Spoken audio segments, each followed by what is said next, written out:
Hi, everyone. Happy Tuesday.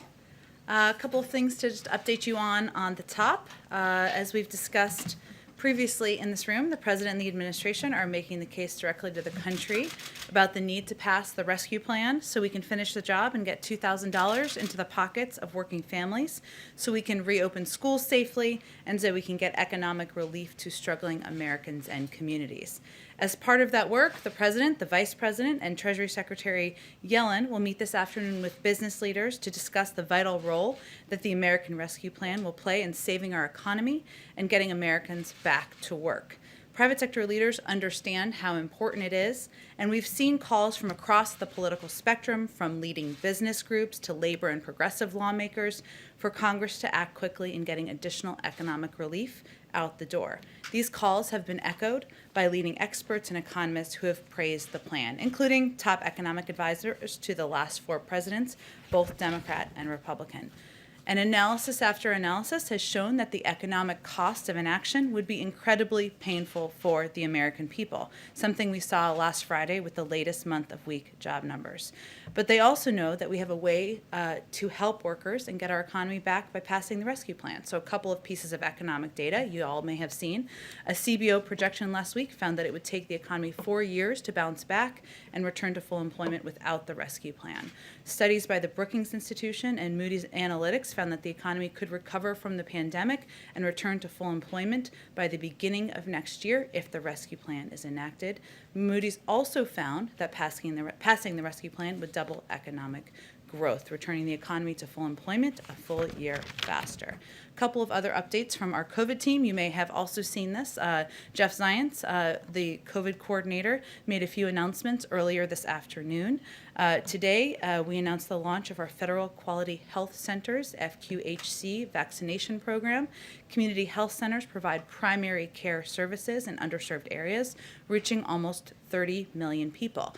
Under this new program, we will begin directly sending vaccine supply to community health centers, enabling them to vaccinate more of the people they serve, alongside other efforts like mobile health units and community vaccination centers.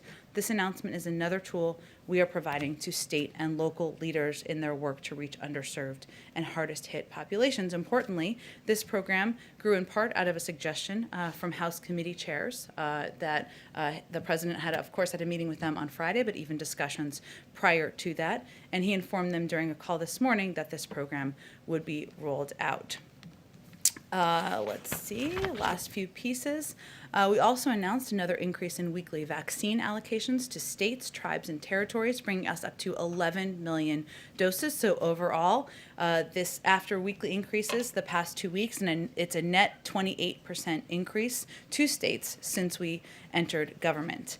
These announcements convey our steady drumbeat of progress and action by the federal government and our whole of government pandemic response. The President also will meet with members of the COVID response team in the Oval Office today to discuss their work and the next steps in shutting down the virus and getting American life back to normal. Last thing, I've noted a number of times, and some of you have asked about our progress and efforts on confirmations. We're pleased to see Dennis McDonough confirmed last night with 87 yes votes as the new Secretary of Veterans Affairs, and he, of course, is being sworn in today. We also would just like to reiterate the importance of getting our nominee, the President's nominee, to lead the Department of Education, Miguel Cardona, confirmed, obviously at a time where the American people are focused on the reopening of schools, focused on doing that safely. This is a step that Congress could take. He's obviously a pivotal and key partner in ensuring we can get that done swiftly and safely. With that, Alex, let's kick it off. Thanks, Lauren. I wanted to ask you off the top about the attempted hacking and poisoning of the Oldsmar, Florida water supply. Does the White House have any details on who committed the hacking, and is there any plan for review of water supply stations across the nation, or an effort to shore up the cybersecurity measures at those stations? Well, as was announced earlier today, the FBI and the Secret Service, of course, are undergoing an investigation. That's something we'd certainly defer to them on any specific details of their findings of that investigation. I will say, broadly speaking, that the President, the Vice President, members of our national security team are focused on elevating cybersecurity as a threat that has only increased over the past several years. That's why they've made it an across government focus on why he has elevated positions in the White House and other parts of our government. And then can you share any details on the President's visit to the Department of Defense? What will he be discussing with Sure. Secretary Austin? Sure. The President will visit the Pentagon tomorrow, where he will thank the men and women serving our country and keeping the American people safe. As the first president in 40 years with a child who served in the military, he has a personal connection to the important role of the work of the military, the men and women who serve.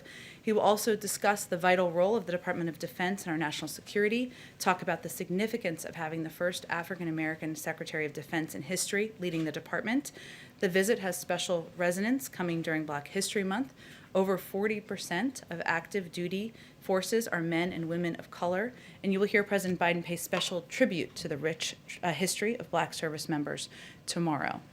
Any new policy rollouts tomorrow, or is it just? He will certainly, as I noted, talk about the important role of the Defense Department in our national security, but we will have more to share about that as we get closer to his visit. Go ahead. Oh, let's go. Jeff Reuters, I promised you. Go ahead. Thanks, Jen. Can you tell us how the CEOs were chosen for today's meeting with President Biden? I see some diversity in that group, which isn't always common at the top echelons of corporate America. Was that one of the factors? Far too uncommon, yes. Is that one of the factors, and how did you go about choosing them? Well, first I would expect that this is the first of many engagements the president will have directly with leaders from the business community, and this was an opportunity to speak directly with some who are major employers in the country, some who are leading the Business Roundtable or other organizational kind of business groups where they speak to many business leaders across the country. So this was an opportunity to have a smaller meeting, it's only about half a dozen, as you know, and discussion about the American Rescue Plan, how it will impact workers and American families, and how they can work together to get people back on their feet. Specifically, Walmart and J.P. Morgan, what is the president's ask of those types of companies for this? I wouldn't look at it through that prism, Jeff. I would look at it as a conversation with leaders who have Walmart is, of course, one of the biggest employers in the country and states across the country. Obviously, Jamie Dimon is somebody who has been in the business sector for many, many years. So it's more of a discussion about the country and the economic downturn that we've gone through. The president wants to lay out all of the specifics of his plan, hear feedback from them, as he has with many different groups over the past couple of weeks. Just one other econ-related question. Did the White House ask OMB Director nominee Neera Tanden to apologize to Republicans in her testimony this morning, and how confident are you about that nomination now? Well, the president wouldn't nominate anyone he wasn't confident could get confirmed and didn't deserve the consideration and confirmation of Senate Democrats and Republicans. We certainly did not ask her to make any specific comments in her testimony today. Go ahead, Kristen. Thank you, Jen. A couple of questions on the impeachment and then the COVID package that President Biden is proposing. First, on impeachment. Today there's going to be a debate over the constitutionality of the process, whether it's constitutional to try to remove from office a former president. Does President Biden have any concerns that this trial could set a dangerous precedent for the institution of the presidency? Well, President Biden, we put out a statement following the conclusion of the House vote just a couple of weeks ago, and he made clear in that statement that he felt the process should proceed as history, and many laws predetermine, and he is going to wait for the Senate to determine the outcome of this. But his view is that his role should be currently focused on addressing the needs of the American people, putting people back to work, addressing the pandemic. Does he see it as constitutional? I don't think that's for me or us to opine on. Obviously, he said that the process should proceed, and it's doing exactly that. And what Let me ask you, as millions of people tune in to watch this trial, presumably throughout the week, they're going to see the former president's lawyers argue, based on the briefs that they have filed, that some Democrats have used incendiary rhetoric. They are going to point to Representative Maxine Waters, for example, who in 2018 called on supporters at a rally to confront and at one point harassed Trump officials over their support of the child separation policy, the zero tolerance policy. That's something that Cedric Richmond said she had a constitutional right to express those views. So how does the White House view that as any different? Look, Joe Biden is the president. He's not a pundit. He's not going to opine on the back and forth arguments, nor is he watching them that are taking place in the Senate. Okay, let me ask you about the COVID relief package. Yesterday, the Ways and Means Committee Democrats proposed limiting the $1,400 direct payments to those making $75,000 or less. Is that something that President Biden supports, and does he have any concerns that progressives might not be on board with that? Well, the president has conveyed from the beginning of this discussion that he's open to having a discussion about the thresholds. He has been firm in his resolve that Americans should be made whole on the $2,000 checks, which of course would mean maintaining his firmness on the $1,400 checks, right? But there's been a discussion about the thresholds and what those should look like. And he doesn't feel that families making over $250,000 a year should be the target of this relief. But there is a scale up, right? Even in the recent negotiations from the 75 and from the 150, it's just will reach a certain top thresholds where people would not receive relief. So, but has he determined whether he would support that? Does he support 75,000 as being the threshold? It's not the threshold. That's kind of who would receive the maximum amount. There is then a scale up beyond that. These negotiations are ongoing. We certainly support the discussions as they're happening, and certainly his view is that he's open to the discussion about making them more targeted and ensuring that people who need relief the most receive the relief. Go ahead. I had a couple, but I wanted to follow up on something Jeff asked, which Okay. is Jamie Dimon is among those participants, and there's been complaints both that big banks like JP Morgan have made it difficult for small businesses, minority businesses, to access PPP loans, and lots of data that shows recently big banks have been scaling back consumer lending and instead buying government securities. And so I know that this is kind of a cheerleading event for the president's legislative package, but is he going to raise either of those issues with Jamie Dimon when he has the opportunity? Well, the president does not have a litmus test that he gives people before he meets with them in the Oval Office. Otherwise, he would not have met with 10 Republicans last week. So they don't agree with him on everything. I'm sure the business leaders would convey that to you. He doesn't agree with them on everything. But this is really a discussion about the American Rescue Plan, a plan that will help spark economic growth, help put people back to work, help get our economy on a path to recovery, and hopefully that's something they can all agree on. And I know that you guys have put together a task force to look at domestic extremism following what happened in January. But there's been a lot of reporting about the breakdowns that have happened in the government ahead of that, coordination between DHS and the FBI and Capitol Police. So I'm wondering, especially as there's chatter indicating that there might be further sort of demonstrations surrounding the election, what, if anything, the administration is doing to Surrounding which election? Sorry, I'm just trying to follow you. The past one. The past one. Yes. Okay. There's been online chatter that there's going to be another demonstration in March here in Washington. My point is the administration doing anything to look at the kind of breakdown that happened within law enforcement and the federal government ahead of January 6th to make sure that it's not replicated in the future? Well, I think one of the steps we took was the president named a head of Homeland Security in the White House, a role that did not exist in the prior administration, who can serve in a coordinating role to ensure that we are in touch with state and local authorities and officials, something that wasn't happening at a pace and with a level of coordination that should have happened in the last administration. We obviously came into office, or the president came into office, and our entire national security team did at a time of heightened alert, even on the day of the inauguration and following. So I would say we certainly are not looking to the past administration as a model, and we are charting our own path to make sure we do things differently. And lastly, the World Health Organization said today that it was extremely unlikely that the coronavirus escaped the lab in Wuhan. And I'm just wondering, especially now that we've sort of resumed our participation in the WHO, if the administration agrees with that assessment. Yeah, we have obviously seen those reports, as I mean the public reporting on it. We're looking forward to receiving the report and the data from the WHO investigation. We haven't looked at the data specifically ourselves, so we'd like to do that. We've expressed our concerns regarding the need for full transparency and access from China and the WHO to all information regarding the earliest days of the pandemic, but we weren't involved directly in the implementation of this investigation, and again, we'll just look forward to reviewing the findings in detail. Go ahead. Oh, we'll come back to you, Caitlin. Sorry. Go ahead.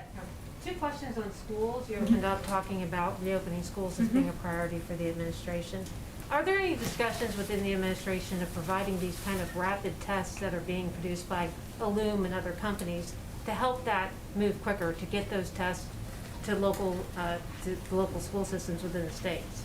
Well, our focus really at this point in time is waiting for the CDC guidelines to come out and give schools across the country, school districts across the country, the first medical and scientific recommendations and guidelines that have been given from the federal level. And obviously, once those are put out publicly and concluded, we will look for ways to work with states to ensure that schools are getting the resources they need. That's part of why we proposed funding in the American Rescue Plan, but we want to wait to see what the health and medical experts have in those guidelines to ensure we're directing those resources in the right way or working with states to do exactly that. Secondly, on President Biden's transgender rights executive action, specifically when it applies to high school sports. What message would the White House have for trans girls and cis girls who may end up competing against each other and sparking some lawsuits and some concern among parents? So does the administration have guidance for schools on dealing with disputes arising over trans girls competing against and with cis girls? I'm not sure what your question is. The president's executive order had. I'm familiar with the order, but what was your question about My it? question is, does the president have a message for local school officials on dealing with these kind of disputes that are already starting to arise between, trans girls who are competing and cis girls in a level playing field, particularly in high school sports when it leads to college scholarships? Is there any kind of messaging or clarification that the White House wants to give on the executive order? I would just say that the president's belief is that trans rights are human rights, and that's why he signed that executive order. And in terms of the determinations by universities and colleges, I would certainly defer to them. Go ahead. Oh, sorry, Caitlin. Go ahead. Go ahead, and then we go to the back. Go ahead. It's okay, I don't mind when you call me. I have 3 quick questions. One, on what Democrats have put forward with these stimulus checks. It's not changing the income cap. So instead of limiting it from the $75,000 to get the full $1,400, that's staying where it is. President Biden had said he was open to targeting that. So did he sign off on what the Democrats have now put forward? You mean where the cap stops or where the threshold stops at the top? The cap stops for the full $1,400. Right now it's $75,000 as opposed to $50,000 or what others like Joe Manchin had proposed. So did he sign off on the latest proposal from them yesterday? Well, his proposal was originally 75, right, and 150. And he's open to targeting, which it still will be targeted, because it's about the question of what the threshold goes up to, right? Because prior, in earlier proposals, it had a higher threshold where it went up to a higher income level for families where they would get some version of a check, not the $1,400, right, but a smaller version. So He's fine with not bringing down that cap at the $75,000 to a $50,000 like others have proposed. he supports that. Where the status of the negotiations is at this point, yes, of the $75,000. Okay, my second question is, we had the acting attorney general ask all of the Trump-appointed U.S. attorneys to resign from their post, with the exception of 2, the one overseeing the beginnings of the Russia probe and the one overseeing Hunter Biden's tax probe. Can you comment on that? As you know, this has been commonplace among previous administrations, and we look forward to working with the Senate to swiftly fill these openings in the coming weeks. The president has also made clear that he wants to restore the independence of the Department of Justice and to ensure it remains free of any undue political influence. That will be helped when our Attorney General is, of course, confirmed. But the decision to leave 2 U.S. attorneys in their roles is a reflection of that commitment. Okay, so he had no conversations with the acting attorney general about the 2 who remained in their post? In what way? You mean who would leave? President Biden didn't have any did he have any conversations with the acting attorney general about leaving the U.S. attorney in Delaware and Connecticut in their post? These were decisions that were made in order to fulfill his promise of maintaining independence and ensuring that he sent that message in every action that was taken. Okay, and my last question, I know you said the president is not a pundit. I think we all agree with that, understand that, but he is the first president to be in office and have a former president, his predecessor, go and face an impeachment trial just down the street. So how can he not weigh in on whether or not it's constitutional, given he is the current office holder, and the questions of what precedent this sets and whether or not he agrees that it's constitutional? Well, again, this is obviously a big story in the country. No one's denying that here, and there's certainly going to be a lot of attention and focus on it. But our focus and the president's focus is on putting people back to work, getting the pandemic under control, and that means we're not going to weigh in on every question about the impeachment trial, and we don't feel it's necessary or our role to do that. Go ahead. Couple topics, I'll get through them quick. The CBO is projecting that raising the federal minimum wage to $15 an hour would lift 900,000 people out of poverty, but it would cost 1.4 million jobs. That is a difference of 500,000 people. What happens to them? I would also say that in the CBO findings, I should say, that they've also concluded that 27 million American workers millions of low-wage workers, I should say, 27 million American workers would be able to would help get them out of poverty. So there's a huge impact of raising the minimum wage. That's why the president supports it.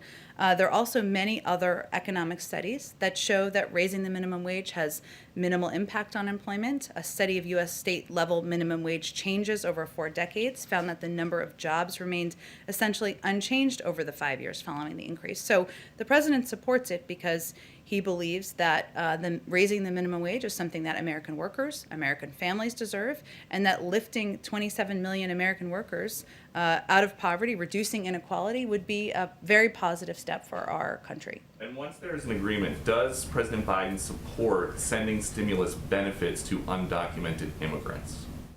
Again, I don't. If somebody has a Social Security number, like a child or a spouse, then they would be eligible. But he supports sending benefits to people who are eligible as a part of his proposal. Okay, and then on transparency, I have a very specific question about Okay. Executive Order 13891. One of the president's executive orders on the first day revoked a policy that required federal agencies to post their guidance on a searchable database. There are questions now on Capitol Hill from some Republican senators about why that was revoked. And so now the question to you. Well, agencies have definitely not been told to take down databases or other public information. That would be inconsistent, which I think is why you're asking the question, with what the president has talked about, what the vice president talked about. We want agencies to use all the tools available to them to make public policies transparent and accessible. However, this executive order was revoked because it created unnecessary hurdles and cumbersome processes for agencies that wanted to get guidance out to the public. In some cases, it was resulting in the delay of information going out more publicly by a couple of weeks or even a couple of months. That's obviously not acceptable, and we want it to be more efficient than that. And one quick one on conflicts of interest and some reporting that's been done by our colleagues at other networks. The president's son-in-law, Dr. Howard Krein, was advising candidate Biden on COVID-19 response while he was investing in companies involved with the COVID-19 response through his company, Startup Health. Dr. Krein has been at the White House since the inauguration. Is he still advising the president on COVID-19 response? Well, Dr. Krein is his son-in-law. The Which is why president. There are questions about a potential conflict Well, of and I think interest. he was here because the president was inaugurated recently, which is understandable. The president has made clear that there will be an absolute wall between him and any businesses connected with his family members. And as he reiterated just last week, no family member is going to have an office in the White House or be involved in any government policymaking. That applies to his son-in-law and applies to every single member of his family. Just from a broad perspective, though, like the 30,000-foot view of this, candidate Biden was very concerned about the last president's potential conflicts of interest. At one point in 2019, he tweeted, hosting the G7 at Trump's hotel, a president should never be able to use the office for personal gain. So how is the White House going to guarantee to members of the public that nobody in the family is using the office for personal gain? We've put in place stringent policies in order to ensure that it is not being used for personal gain. There's not a single member of the family who is employed at the White House, will have an office in the White House, or will benefit financially. And those are strict ethics requirements that have been put in place and the president has approved. Go ahead. Thank you. Two questions, if I might. One, on the president's stimulus package, you've been arguing consistently that his goal of unity doesn't mean creating a one party, right? And you also point out that there are polls supporting what he's trying to get out there. But what is his bottom line for showing that he has really tried for unity? Would there be one Republican senator would be enough? Would zero be enough? Like, would he be happy if no Republican senators support his bill? I guess that's what it boils down to. Well, the president is certainly hopeful that the process that's underway now, the markups that are happening in the House, the markups that will then proceed in the Senate, will provide an opportunity for Republicans, Democrats of all different political stripes, to put their ideas forward and have those ideas considered.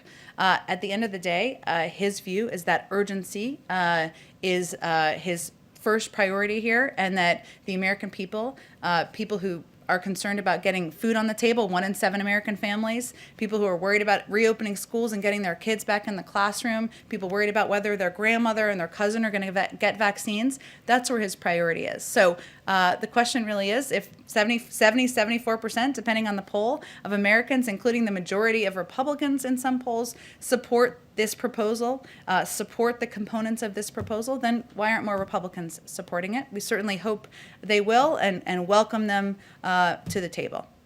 Go ahead in the back. I did have one other small, Sure. if you don't mind. This is literally a housekeeping question. Okay. People keep saying Literally Yeah, housekeeping, this is okay. actually housekeeping. Okay.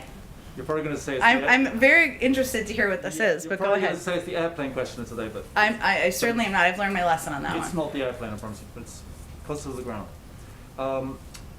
President Trump, former President Trump, he broke tradition by not having his predecessor have a portrait hanged up here. That, as far as I understand, that was something that was considered totally the normal thing to do. Will President Biden be inviting his predecessor to hang up a portrait somewhere?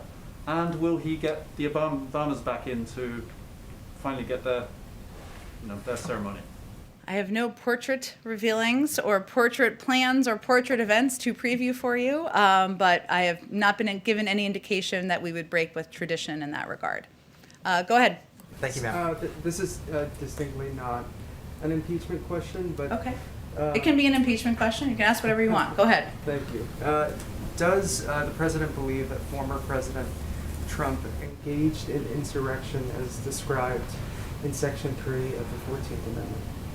The president has put out multiple statements conveying that what the president did and his words and his actions were, and of course the events of January 6th, were a threat to our democracy. But he ran against him because he was concerned that former President Trump was unfit for office, in part because of his past history of invoking violence around the country. So President Trump is not here because former President Trump is not here because President Biden defeated him. More of the American people voted for him, and now his focus is on delivering on his promises to the American people.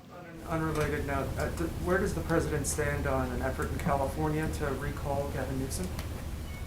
I have not spoken with the president about the recall, I should say, or the efforts to recall former Governor Newsom. Obviously, he is somebody who he has been engaged with in the past. They have a range of issues they have common agreement on, from the need to address climate change, to put people back to work, to address the COVID crisis. We remain closely engaged with him in his office. Go ahead. Thank you, ma'am. I've got a quick personnel question and then 2 follow-ups. About a year ago in March, President Biden said that Beto O'Rourke would be helping him when it came to his push for gun control. Does Mr. O'Rourke have any official role here at the White House, or has the president discussed anyone with him? He doesn't have any official role. Obviously, the president spoke that back then during the campaign, and I know still has admiration for the role that Beto O'Rourke played in elevating the issue of gun violence and the need for gun safety measures, but I don't have any personnel announcements to make. And then you talked about hopes for transparency from China, and you talked about the need to get that data from the World Health Organization. Earlier in the pandemic, April and May, there was a lot of criticism that the World Health Organization was praising China for its transparency at a moment when China certainly wasn't. Are there any type of reforms now that the United States has rejoined that President Biden would like to see from the World Health Organization? Well, one of the reasons, of course, that we want to take a look at the data ourselves is because we were not involved in the planning and implementation of the investigation. We also feel, of course, we rejoined the World Health Organization, but that it's imperative that we have our own team of experts on the ground in our embassy in Beijing and otherwise to make sure we have eyes and ears on the ground. But I don't have any more reforms or anything to announce for you at this point in time. And then back to the CBO report that Peter was asking a second ago. Yep. Is there a specific plan for anyone who would lose their job if the minimum wage is increased, or is it just a hope that CBO is wrong about those numbers? Well, remember that the plan, the American Rescue Plan, why there was a score of any component of it, would put millions of people to work. And that is also something that outside economists and many studies have shown. And so our whole objective here is to make sure, make sure we are getting people the assistance they need, make sure we are putting vaccines in the arms of Americans, and make sure we are, reopening schools. And let me just remedy something I just said. The president is going to roll out a Build Back Better agenda, a jobs package, in the coming weeks. Part of his objective is combined with this package to make sure we are not only addressing the pandemic, but we are also reinvigorating the economy. So his goal with all of these plans is to work with Congress to put people back to work. And the minimum wage, increasing the minimum wage, is a way to ensure that workers are pulled out of poverty, that millions of workers who are doing honest work and making an honest living are not living on the poverty line. He thinks that's right, and that's something that should happen. But he has had no shortage of proposals to put people back to work, and part of the reason this was scored is because he's starting to put proposals forward. Go ahead, Hans. Just 2 questions. One, the first one, a poll question from a colleague in Canada. And that is that Canada's announced that it will require COVID negative tests for anyone crossing the land border into the United States. Does the U.S. plan to reciprocate? I don't have any additional travel restrictions to read out for you. Obviously, our COVID team and our health and medical experts make recommendations based on what is necessary to keep people safe, and they've put in place some travel restrictions, but I don't have anything to preview for you or predict on the Canada land crossing front. Okay, and then you mentioned the sort of goal of opening up schools swiftly and safely. Could you help us understand what the White House's or what the president's definition of open schools is? Does it mean teachers in classroom teaching students in classroom, or does it just mean kids in classroom with a remote screen? Help us understand. Sure. His goal that he set is to have the majority of schools, so more than 50%, open by day 100 of his presidency. And that means some teaching in classrooms. So at least one day a week. Hopefully it's more. And obviously it is as much as is safe in each school and local district. When you say some teaching, you didn't use the same majority qualifier there. You just have to have some teaching in school, some teachers in school, not the majority of teachers in school and the majority of classrooms. Well, teaching at least one day a week in the majority of schools by day 100. Okay, and that's in-person teaching? In-person teaching, yes. Okay, thank you. Sure. Go ahead. Oh, go ahead. Thank you. Another CEO question. The report that came out yesterday said that the first 4 months of fiscal year 2021, the federal deficit rose 90% to $738 billion. Obviously, we've seen economists saying that it's better to do too much than nothing at all, but Republicans are expressing sticker shock. So I was curious what the president's plan was to decrease the deficit once the pandemic has abated and the economy is stabilized. Well, one thing that could happen is that the tax cuts for the highest income could be rolled back, and there's kind of a newfound concern about deficit reduction among some who supported those tax cuts. So, that's one suggestion. But the reason that the president and members of his economic team feel that a package of this size is so essential at this moment is because we are dealing with a pandemic. We are dealing with an economic downturn. People are suffering. The American people need assistance. And this emergency relief is something that the cost of doing nothing or the cost of doing too little is the greater risk, in his view and the view of many economists, and including his Secretary of Treasury. Thank you, Jen. Oh, thank you, everyone. I know you have to go. We'll do this again tomorrow.